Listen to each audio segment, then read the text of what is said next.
기차로 여행을 하면서 사진을 찍는 사람이 있었습니다.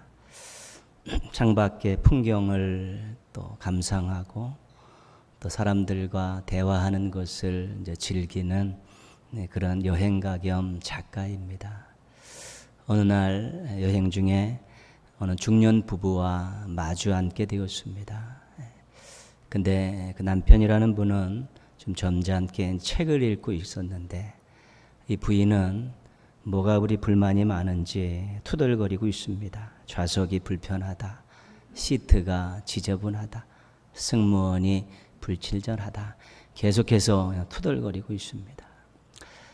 조금 가다가 그 남편이 먼저 이 작가에게 묻습니다. 무엇 하시는 분입니까? 어디 가십니까? 자신이 사진 작가고 여행가라는 거 또 이야기했습니다. 그럼 두 분은 어떤 일을 하시는 분입니까? 물었습니다. 그때 남편이 나는 교사고 우리 부인은 제조업자입니다. 이렇게 소개를 했습니다.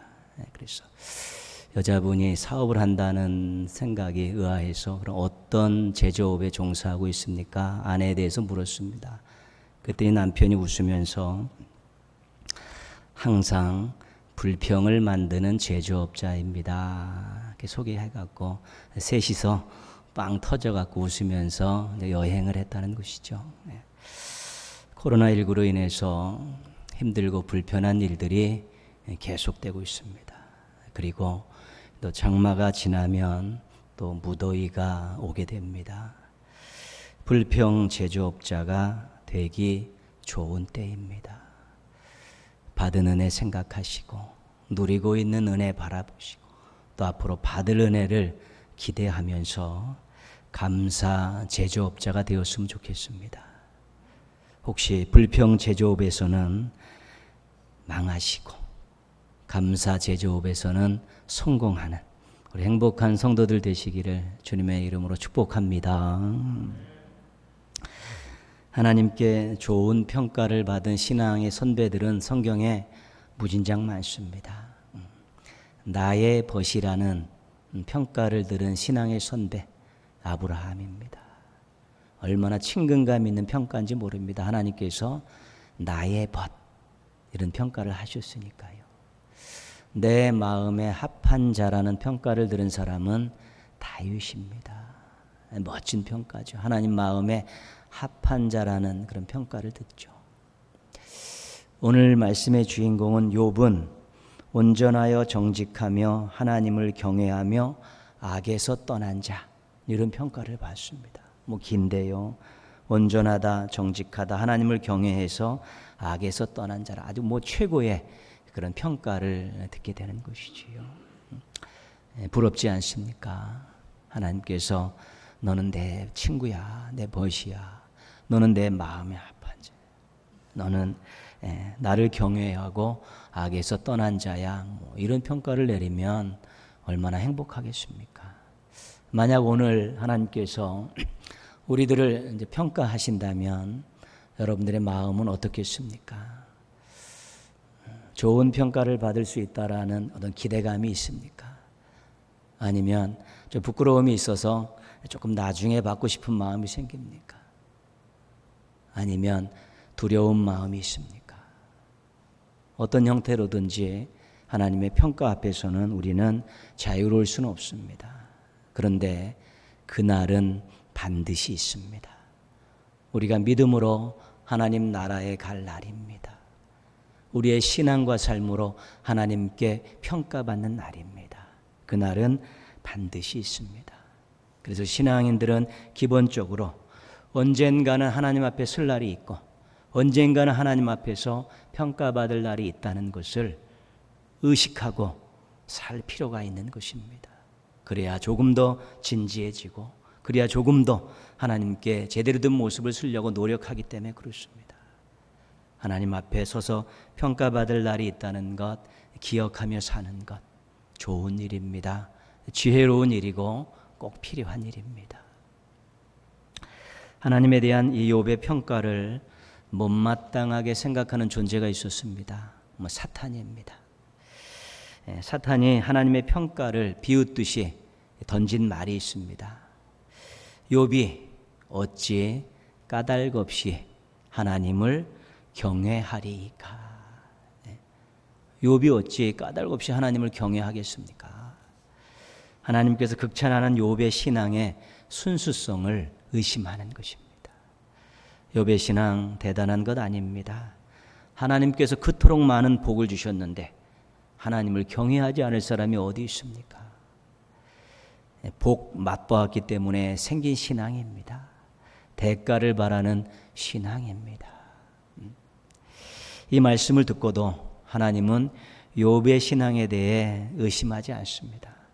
그러니까 사탄이 한 가지 제안을 하죠. 주셨던 것 다 빼앗아 보십시오. 주셨던 것 다시 거두어 보십시오. 그 신앙 욥이 유지할 수 있는지 한 가지 제안을 합니다. 하나님께서 그러면 욥의 몸에 손을 대지 않는 조건으로 허락하겠다. 그래서 하나님과 사탄의 내기가 시작된 것입니다. 욥이 하루아침에 자녀들을 다 잃고 모든 재산들을 전부 잃어버렸습니다. 사탄의 제안대로 모든 것들을 다 거두신 것이지요. 그때 이런 극한 상황 속에서 욥이 이런 고백을 합니다. 내가 모태에서 알몸으로 나왔사온즉 또한 알몸이 그리로 돌아가올지라. 주신 이도 여호와시오 거두신 이도 여호와시오니 여호와의 이름이 찬송을 받으실지니이다. 욥의 신앙이 흔들리지 않았습니다. 하나님이 이기셨습니다. 근데 사탄은 집요합니다. 결코 한 번에 물러서지 않습니다. 이번에는 한번 욥의 몸에 손을 한번 대보십시오. 틀림없이 하나님을 욕하는 모습을 보시게 될 것입니다. 하나님께서 생명을 해하지 않는 조건으로 이번에도 허락하셨습니다. 하나님이 여전히 자신이 있으셨고 사탄은 여전히 배가 아팠기 때문에 두 번째 내기가 시작된 것입니다. 욥이 발바닥에서 정수리까지 종기가 나서 아주 죽고 싶을 정도의 그런 고통을 겪습니다. 그것을 보고 욥의 아내가 하나님을 욕하고 죽으라고 옆에서는 소리 지릅니다. 욥이 이런 어려운 상황에서 이런 고백을 합니다. 우리가 하나님께 복을 받았은즉 화도 받지 아니하겠느냐. 역시 욥의 신앙이 무너지지 않았습니다. 하나님께서 또 이기셨습니다. 욥의 이 신앙을 여러 사람들이 칭찬하면서 명칭을 붙입니다. 위대한 신앙이다. 대쪽 같은 신앙이다. 붙박이 신앙이다. 이런 신앙에 찬사를 아끼지 않는 명칭들을 붙입니다. 그 중에서 한 가지 인상적인 명칭은 뭐냐면 욥은 제로신앙이라는 거예요. 제로신앙이라는 건 뭐냐면 자신의 처음 상태, 태어날 때의 처음 상태가 제로라는 것입니다. 그러니까 그 이후에 자신에게 주어진 것은 모두가 다 복이고 감사의 조건이라는 것입니다.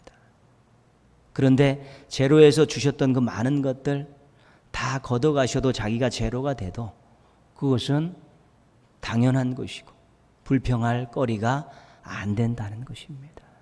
그런 의미에서 욥의 신앙을 제로신앙이라고. 그 제로신앙에는 불평이 없고 감사만 있는 것입니다. 이 주권신앙은 이 제로신앙 위에서 다시 생기는 건강한 신앙입니다. 주시는 것도 거두시는 것도 모두 하나님이십니다. 복을 주시는 분도 화를 주시는 분도 하나님이십니다. 그 주권신앙에는 인정과 순종이 있는 것입니다. 우리 신앙이라는 것이 항상 자기 중심으로 모든 것들을 생각하고 판단하게 되면 거기에는 반드시 허점들이 나타나게 되어 있습니다. 그러나 하나님 중심으로 생각하면서 나의 모든 것의 주인이 하나님이시고 하나님의 것을 하나님이 주셨으니까 감사한 것이고 하나님이 하나님 것을 다시 취하셨으니까 내가 뭐 불평할 것이 있겠습니까? 라는 이런 마음들로 갈아가는 이 신앙이 정말로 불평을 잠재우고 감사하면서 하나님의 주권을 인정해드리는 모습으로 살 수 있는 건강한 신앙인데 욥의 신앙의 이 초창기의 한 면이 이 제로신앙, 주권신앙입니다. 아무리 어렵고 힘들고 다 빼앗겨도 불평이 없습니다.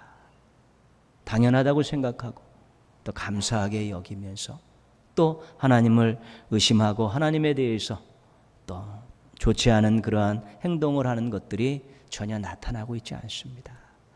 건강한 신앙을 꿈꾸십니까? 그러면 제로신앙을 생각하시고 주권신앙을 생각하십시오. 제로신앙을 가지고 자신의 모든 소유에 대해서 잘 판단하시고 주권신앙을 가지고 주인이 누구이신가를 잘 판단하게 된다면 불평보다는 감사를 많이 할 수 있는 행복한 삶을 살아갈 수 있게 될 것입니다. 근데 욥이 갑자기 돌변합니다. 왜 신실하게 사는데 고난을 당해야 되느냐? 이런 고난을 당한 만큼 죄를 짓지 않았다. 나는 하나님께 이 부분에 대해서 설명을 드려야겠다. 당장 욥의 마음에 이런 것들이 이제 생겨났죠. 어려움을 당하면 보통 사람들이 다 하는 이야기들입니다. 3명의 친구들과 이 내용으로 3번에 걸쳐서 논쟁을 했는데 결론이 나지 않습니다. 엘리후라는 사람이 나타나서 장황하게 설명을 했지만 뾰족한 해결점이 나오지 않습니다. 결국 하나님께서 욥에게 나타나십니다. 사탄과 내기를 하셔서 만들어낸 일이기 때문에 그걸 주도했던 분이 설명을 해야 되는 것입니다. 그 욥기 뒷부분에 보면 하나님이 나타나시죠. 이제 욥은 하나님이 바라는 그 일을 해주시고 설명해 주실 것이라는 기대를 갖게 되는 것이고, 욥기를 읽다 보면 우리도 그 마지막 부분에 가면 잔뜩 기대에 부풀게 됩니다. 하나님께서 폭풍 가운데 말씀하십니다.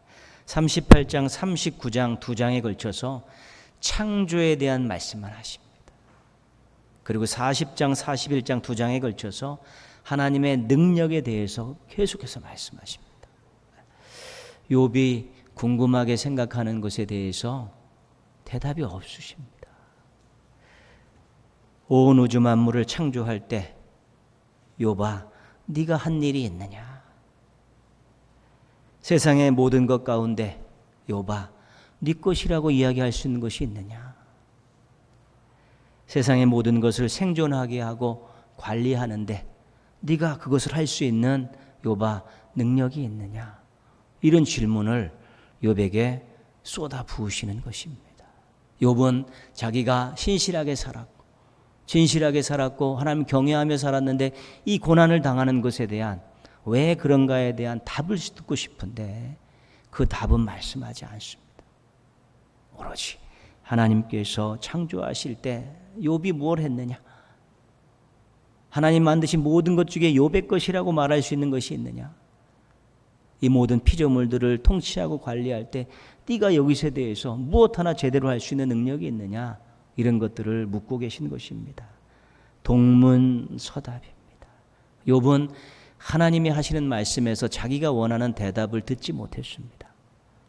그런데 하나님에 대해 이 말씀에 대한 욥의 반응이 이상합니다. 왜 답을 회피하고 엉뚱한 말씀만 하십니까? 질문에 대해 정확하게 대답해 주십시오라고 항변하는 그런 반응이 아닙니다. 오늘 말씀은 하나님의 그 말씀을 들은 욥의 반응을 기록해 놓고 있는 것입니다. 2절 말씀입니다. 주께서는 못하실 일이 없사오며 무슨 계획이든지 못 이루실 것이 없는 줄 아오니, 하나님의 전능하심을 인정하고 있습니다. 3절입니다. 무지한 말로 이치를 가리는 자가 누구니이까? 나는 깨닫지도 못한 일을 말하였고 스스로 알 수도 없고 헤아리기 어려운 일을 말하였나이다. 자신의 어리석음을 고백하고 있습니다. 4절입니다. 내가 말하겠사오니 주는 들으시고 내가 주께 묻겠사오니 주여 내게 알게 하소서. 자신의 생각과 판단을 내려놓고 다시 물을 테니까 새로운 답을 달라고 기원을 하고 있는 것이고요. 6절 말씀은 같이 읽겠습니다. 그러므로 내가 스스로 거두어 드리고 티끌과 제 가운데에서 회개하나이다. 자신의 설명에 대한 요구를 거두어 드리고 회개를 하고 있는 것이죠. 답을 듣지 못했는데, 원하는 답을 듣지 못했는데 하나님의 전능하심을 인정하고 자신의 어리석음을 고백하고 자신이 죄인임을 회개하면서 새로운 답을 받아야겠다라는 그런 기도를 드리고 있는 것입니다. 전혀 생소한 반응을 보이고 있습니다. 이것을 통해 볼 때 우리는 욥은 하나님께 상세한 설명을 듣지 못했지만 이 고민에 대한 해결은 얻은 것입니다. 그러지 않고는 이런 반응을 보일 수가 없습니다. 5절 말씀에서 우리가 중요한 내용을 발견합니다. 같이 읽습니다. 내가 주께 대하여 귀로 듣기만 하였사오나 이제는 눈으로 주를 배움나이다. 아멘. 앞부분에서 욥의 신앙이 자신의 그 소유에 대한 그 욥의 신앙이 건강했습니다. 제로신앙과 주권신앙이었는데 제로신앙과 주권신앙의 중요한 내용은 뭐냐면 자신의 한계를 인정하는 것입니다. 하나님은 주시는 분이고 나는 받는 자입니다. 하나님은 주인이시고 자신의 소유가 자신의 것이 아니라는 한계를 인정하는 신앙이 제로신앙이고 주권신앙인 것입니다. 그런데 욥이 악과 의에 대해서는 그 신앙이 작동하지 못한 것입니다. 오히려 생각도 많이 하고 말도 많이 했지만 결국 자신이 무지했고 교만했다는 것을 깨달을 수밖에 없었다는 것입니다. 그것은 하나님이 설명을 해주시지 않는 것입니다. 하나님이 설명이 필요 없다고 말씀하시는 것이고 욥에게 직접적으로 말씀하지 않으심에도 불구하고 욥은 그 부분에 대한 새로운 해결책을 얻게 된 것입니다. 하나님을 제대로 만나고 보니까 답을 찾았다는 것입니다. 부끄럽다는 것입니다. 회개할 수밖에 없다는 것입니다. 하나님의 임재 안에 들어와 보니까 하나님의 능력을 제대로 알게 되니까 자신이 어떤 존재인지를 다시 깨닫게 되었다는 것입니다. 한계가 있는 존재다. 하나님이 어떤 분인지를 다시 깨닫게 되었다는 것입니다. 한계가 없는 분이라는 것입니다. 하나님은 창조주이시고 자신은 피조물이라는 사실을 알아. 하나님은 통치하시는 분이고 자신은 다스림을 받는 존재라는 것을 알게 되었고 하나님은 의로우신 분이고 자신은 죄인이라는 것을 알게 되었고 하나님은 명령하시는 분이고 자신은 순종하는 자라는 것을 알게 된 것입니다. 자신의 한계를 깨달았더니 자신에게 주권이 있는 것 같고 자신이 모든 것을 다 알고 있는 것 같고 자신이 의롭다고 생각하는 거기가 그 모든 생각이 한순간에 무너지게 된 것입니다. 나에게 주권이 있다. 내가 모든 것을 다 알고 있고 내가 의롭다는 이것이 바로 자신이 한계를 넘어선 죄를 범했다는 것을 깨닫고 그가 회개하기에 이른 것입니다. 하나님의 임재를 경험했더니 하나님의 위대하심 앞에 서게 됐더니 정말 부끄럽고 초라해서 견딜 수가 없었던 것입니다. 자신이 대단한 것 같고 다 아는 것 같고 의로운 것 같이 생각했던 이 모든 것들이 하나님의 임재 앞에 하나님의 위대하심 앞에 서니까 너무도 초라하고 부끄럽다는 것을 알게 돼서 그가 인정하고 고백하면서 회개하기에 이른 것입니다. 그것이 욥기의 결론입니다. 한계를 알아라. 하나님 앞에 섰을 때 자신의 한계를 알 때 자신이 주권이라는 것, 자신의 지식이라는 것, 자신의 의로움을 주장하는 것이 정말 아무것도 아니라는 것, 하나님 앞에서는 그런 것들을 주장할 만한 가치 있는 인생이 아니라는 것을 알게 되면서 그 부분에 대한 해답을 요구하는 것이 아니라 한계를 넘어선 자신의 부끄러움을 하나님 앞에 내놓게 되었다는 것입니다. 우상 숭배는 한계를 넘어서도 한참 넘어선 행동입니다. 창조주의 자리에다가 피조물을 앉혀놓고 경배하는 것입니다. 이것은 하나님의 존재와 주권을 넘어서는 일이기 때문에 그렇습니다. 그래서 우상 숭배는 가장 엄벌하는 그런 죄악 중에 한 가지죠. 남북왕국의 멸망의 가장 중요한 원인은 우상 숭배입니다. 한계를 넘어섰죠. 이단들은 한계를 넘어선 사악한 무리들입니다. 인간을 신이라고 이야기하고 있습니다. 자신들의 교주인 인간을 신이라고 이야기하면서 믿으라고 섬기라고 하니까 이건 한계를 넘어서도 보통 넘어선 것이 아닙니다. 이것은 결국 멸망받을 그런 존재들일 수밖에 없는 것입니다. 우리들의 삶 속에는 설명하지 못하는 일들이 굉장히 많습니다. 해결하지 못하는 일들도 많습니다. 그래서 이걸 해결하려고 논쟁하고 싸우는 일들이 비일비재하고요. 이것 때문에 정말로 세상이 시끄럽고 어지러운 일들도 많이 일어나게 됩니다. 한계에 있는 존재들이 하는 일이기 때문에 그렇습니다. 근데 정말 중요한 것은 이런 일들을 하면서 한계를 넘어서는 일입니다. 생각이 다르고 이념이 다르고 방법이 다르고 신앙의 다름으로 인해서 얼마든지 논쟁할 수 있습니다. 자신의 정당성을 주장하고 상대방 설명의 단점을 이야기하고 또 설득하고 이런 비판하고 이런 것들은 계속 해나가면서 올바른 길을 찾아가는 것입니다. 그것이 없는 것이 오히려 성장하는 데 방해가 되는 것입니다. 그런데 저주하고 원수로 삼는 일들은 하지 않아야 되는 일입니다. 여러분, 정죄하고 저주하고 원수를 삼아가지고 죽여야 되는 인생으로 그 사람을 단죄하는 것은 해서는 안 되는 일입니다. 그것은 우리들의 몫이 아닙니다. 그 심판의 몫은 하나님께서 하시는 일입니다. 성경에 나오는 여러 가지 많은 일 가운데에서요, 원수처럼 대하지 말고 형제처럼 대하라. 믿음의 공동체 안에서 잘못한 사람들이 있습니다. 정말 하지 말아야 될 일이 있어도 그래도 디모데후서에서는 원수처럼 대하지 말고 형제처럼 대하라 이야기하죠.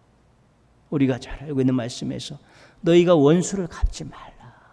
원수를 갚지 말라. 그건 내가 하는 일이다. 원수를 갚지. 왜 그렇습니까? 원수를 맺으면 그 사람 마음속에 미움과 증오가 생기는 것입니다. 원수를 갚다 보면 정상적인 방법으로 행하지 않게 되는 것입니다. 그러면 자기가 아무리 옳아도 그 마음속에 미움과 증오를 가지고 있고 비정상적인 방법으로 그것을 해야 하게 되면 자기도 결국은 하나님 앞에 심판의 대상으로 전락할 수밖에 없는 것입니다. 그것이 한계를 넘어선 것에 대한 무서움인 것입니다. 원수를 만들고 원수를 갚는 일은 한계를 넘어서는 교만으로 가는 지름길인 것입니다. 우상 숭배와 더불어 또 하나의 성경에서 가장 경계하고 있는 죄는 교만입니다. 교만은 한계를 넘는 일입니다. 창세기 3장에 그 선악과를 먹이기 위해서 뱀이 한 말 가운데 너희가 이것을 먹으면 하나님과 같이 된다라는 그 유혹으로 시작해서 끊임없이 우리들에게는 자신이 모든 것을 다 알고 있는 듯이 자신이 모든 것의 주인인 양 그렇게 말하고 행동하고 푼 그런 마음들이 생겨나게 되면서 교만이 시작되면 한계를 넘어서게 되는 것이고요. 한계를 넘어서면 거기서는 또 다른 죄악들을 양산해내게 되어 있는 것입니다. 여러분, 신앙인들이요, 자신의 신앙성을 정당성을 주장하는 일 해야 되는 일이고 말씀을 가지고 기도하면서 부르짖어야 해야 되는 일이지만 반대 의견을 가지고 있는 사람들을 증오하고 원수로 생각하고 쌍욕을 하고 죽여 마땅하다고 그런 생각들을 가지고 주장하는 것은 옳지 않습니다. 예언자들 그러지 않았습니다. 그 죄악을 지적하는 그들의 마음속에는 사랑이 있었고요. 예수님 절대 그러지 않으셨습니다. 그렇게 책망하고 그렇게 하시지만 그들을 위해서 생명을 바칠 각오를 가지고 하셨던 일들입니다. 아무리 귀하고 좋은 것이라 할지라도 상대방에 대해서 원수를 맺고 정죄하고 저주하는 그러한 태도, 미움 갖는 태도를 가지고 하는 것은 한계를 넘어서면 거기에 열매가 없습니다. 자기의 정당성을 인정받는다 하더라도 하나님 앞에서는 제대로 된 모습을 보일 수 없기 때문에 문제가 되는 것입니다. 그래서 하나님은 하나님이시고 우리는 우리 인간입니다. 절대로 한계를 넘는 일들은 하지 말아야 돼요. 하나님의 말씀을 넘어서서 자기가 하나님인 양 말하고 행동하고 그런 일들은 절대로 하지 말아야 되는 것입니다. 우리가 어떤 찬양을 정말 감격스럽게 할 때요, 정말 하나님과의 깊은 교제를 하면서 기도에 푹 빠졌을 때, 우리가 말씀 속에서 말씀을 읽으면서 거기서 눈물을 흘리면서 하나님에 대한 사랑을 고백하면서 그 말씀 속에 들어갔을 때요, 거기서는 어떤 이론이나 합리적인 생각이나 어떤 자기의 정당성이나 이런 것들이 내세울 수 없습니다. 그저 감사한 것이고 그저 하나님이 하신 일이 옳은 것이고 그저 하나님 때문에 살고 있다는 것 때문에 감격하는 것입니다. 근데 우리 그러한 하나님의 임재 속에 하나님의 사랑과 능력 안에 푹 잠겨보지 못하고 그냥 생각으로 말로 옳다는 것들만 주장하다가 새로운 미움을 만들고 새로운 정죄를 하고 저주를 하는 그런 일들을 하면서 우리가 한계를 넘어가 보면 나중에는 열매가 없습니다. 예수님이 우리에게 열매를 맺게 하신 방법은 그 상대방을 무너뜨리고 저주하고 정죄해서 그렇게 열매를 만드시지 않았습니다. 하나의 미랄이 되셔서 열매를 만드셨고 그 사랑을 포기하지 않으시면서 지적하면서 기다리시면서 격려하시면서 그렇게 열매를 만들어 가셨기에 좋은 열매들이 늦게나마 맺혀진 것입니다. 금년 여름에는 좀 신앙적인 일에 관심과 시간과 물질을 투자하셨으면 좋겠습니다. 코로나19로 어디 여행 가는 것도 제한이 있고 휴가도 그렇게 예전처럼 보내지 못하는데 이번엔 내가 정말 하나님과의 관계를 한번 돈독히 해보겠다라고 내가 하나님의 임재 속에 아주 푹 잠겨보고 하나님의 말씀 속에 푹 잠겨보고 기도하면서 하나님과의 깊은 영적 교제를 하겠다는 그런 소망을 가지고 한번 관심과 시간과 물질을 투자해 보자는 것입니다. 우리가 하나님의 임재와 사랑과 능력 속에 들어가면 들어갈수록 하나님이 얼마나 대단하신 분이고 우리가 얼마나 한계에 있는 존재인가를 알게 되는 것입니다. 그렇게 될 때 우리들의 생각도 바뀌고 마음도 바뀌고 표정도 달라지게 되어 있습니다. 다른 사람과 공동체와 세상을 보는 눈과 또 모습에도 변화가 생기게 되는 것입니다. 여러분 우리가 무언가를 한다고 이야기합니다. 그러나 하나님의 도우심이 없이 되는 일이 있습니까? 우리가 무언가 대단한 것을 한다라고 그렇게 열심히 노력하고 살지만 궁극적으로 하나님의 도우심이 없이는 안 되는 일 아닙니까? 그렇기 때문에 하나님의 임재를 경험하고 하나님의 사랑과 능력에 푹 젖어서 우리 하나님이 어떤 분이고 자신이 어떤 존재인가를 알면서 무한하신 하나님 앞에 한계를 가진 인간으로서 어떤 생각과 마음과 태도를 가지고 살아가야 된다는 것을 우리가 다시 한번 정리하게 된다면 지금보다 더 열심히, 지금보다 더 뜨겁게, 지금보다 더 아름다운 모습으로 인생을 경영해 갈 수 있게 되는 것입니다. 그렇게 될 때 또 우리 속에 당면한 많은 크게 생각했던 문제들을 우리 하나님께서 얼마든지 해결해 주실 수 있고 하나님의 인도함을 받을 수 있다라는 그런 확신이 들면서 우리의 초조함이 좀 여유로 바뀌고 우리의 답답함이 시원함으로 바뀌고 우리의 동분서주가 주 앞에 무릎 꿇으면서 땀 흘려 기도하는 그런 새로운 모습들로 바뀌면서 삶에 또 아름답고 놀라운 일들을 경험할 수 있게 될 것입니다. 우리가 믿는 하나님은 위대하신 하나님입니다. 우리는 모든 면에 있어서 한계를 가지고 있습니다. 절대로 주권이라든가 지식이라든가 의로움에 있어서 한계를 넘어서는 교만한 마음을 갖지 않아야 됩니다. 그러기 위해서는 하나님의 임재 속에 들어가고 하나님의 사랑과 능력 속에 푹 잠기면서 자신을 다시 한번 돌아볼 충분한 필요가 있는 것입니다.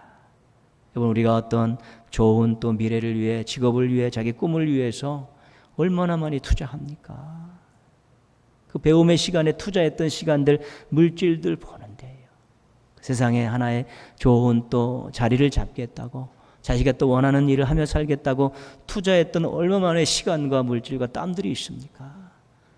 근데 우리가 하나님과의 관계를 돈독히 하기 위해서 하나님의 임재를 경험하고 하나님의 사랑과 능력 속에 한번 깊이 잠겨보는 인생의 아주 중요한 일에 관심과 시간과 물질과 땀을 투자하지 않으면 그 공짜 베개시는 거기도 정말 중요한데도 한번 투자할 만큼 잔뜩 투자해 보면 그 열매로 우리가 평생 먹고 살 수도 있는 것이고요. 평생 인도함을 받고 살 수도 있는 것입니다. 하나님이 중요한데, 하나님의 은혜가 중요한데, 하나님의 능력이 중요한데 그런 것들을 경험하고 그런 것들을 행사할 수 있는 데는 투자하지 아니하고 엉뚱한 데다 잔뜩 투자하니까 늘 뿌리는 약하고 가지만 꽃만 열매만 치중하다 보니까 우리가 늘 반복적으로 무료함이 오고 의심이 오고 또 늘 반복적으로 우리가 또 허탈함을 느끼게 되는 것입니다. 금년 여름 하나님의 임재, 하나님의 사랑과 능력을 더 많이 깊게 경험하셔서 위대하신 하나님 앞에서 한계를 인정하면서 이제 이전보다는 더 멋지고 값진 인생들을 펼쳐가는 우리 신앙인들 되시기를 주님의 이름으로 축원합니다. 기도하겠습니다.